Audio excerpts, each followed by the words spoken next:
everyone, welcome back. In this video, I'll show you how to fix the Expedia deals or prices not loading. First, check your internet connection and refresh the app or page. Next, clear filters or adjust your search details like dates and locations. Then, swipe up from the bottom of your screen, look for the app, swipe it away, completely closing it.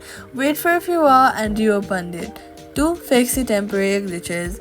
Then head over to your App Store or your Play Store, search for Expedia App and update the app to the latest version. Updating your app ensures you have all the latest files and bug fixes, so make sure to update it. Then if the issue still proceeds, it may be due to server delays, so wait and try again later.